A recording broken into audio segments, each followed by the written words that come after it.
सरकार की रणनीति साफ थी, किसी भी हालत में किसी भी तरीके से तेलंगाना विधेयक को लोकसभा से पारित कराना। लोकसभा में 2 बार सरकार ने इस बिल पर चर्चा शुरू कराने की कोशिश की, लेकिन हंगामे के चलते कार्यवाही बार बार स्थगित करनी पड़ी। लेकिन तीसरी बार सरकार तैयारी करके आई थी और इसी के चलते शोर शराबे में ही विधेयक पर चर्चा शुरू हुई और सभी जरूरी कदम जल्द से जल्द पूरे किए गए। गृह मंत्री सुशील कुमार शिंदे ने चर्चा शुरू की और नेता प्रतिपक्ष सुषमा स्वराज ने विधेयक को समर्थन देकर सरकार की राह आसान कर दी। हालांकि इस दौरान लोकसभा का सीधा प्रसारण बंद रहा। करीब 1.5 घंटे तक चली प्रक्रिया के बाद सदन ने आंध्र प्रदेश पुनर्गठन विधेयक 2014 को संशोधनों के साथ ध्वनि मत से मंजूर कर लिया। हमारी जो प्रेसिडेंट है सोनिया गांधी जी, इन्होंने पहले ही फर्स्ट यूपीए में अनाउंस कर दे दिया था और ये हम वचनबद्ध थे, इसे करना हमारा प्रथम कर्तव्य था।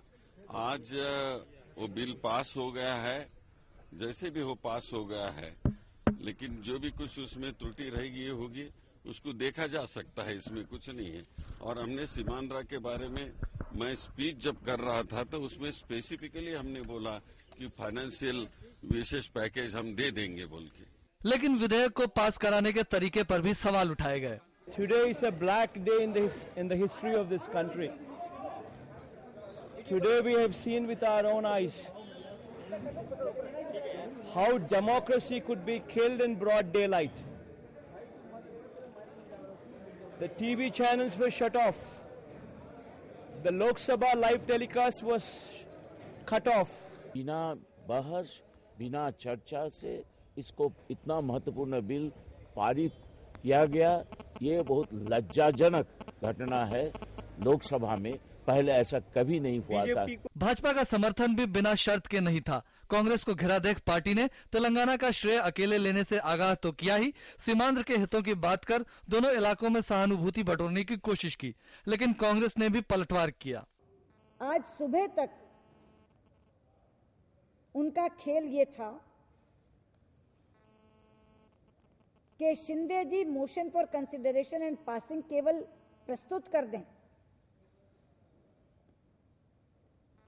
और बाद में शोरगुल के कारण वो हमारे सिर पर ठीकरा फोड़ें और कहें कि बीजेपी ने कह दिया कि हम शोर शराबे में बिल पारित नहीं करेंगे, इसलिए हम क्या करते, हम बिल पारित नहीं कर सके।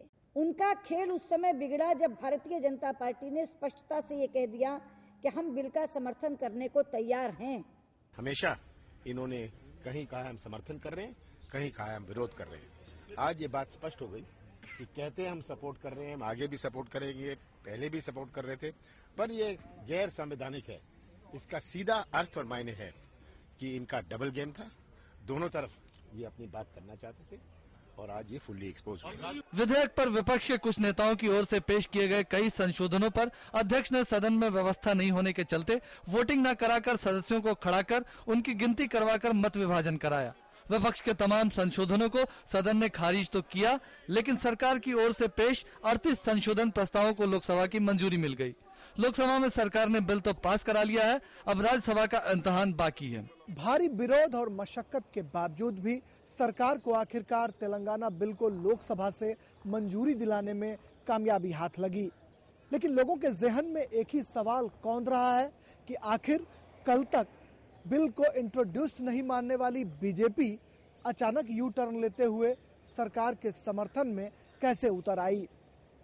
कैमरामैन बंसी डोगरा और लालचंद सिंह, सुधाकर दास के साथ राजेश राज, टीडी न्यूज, दिल्ली।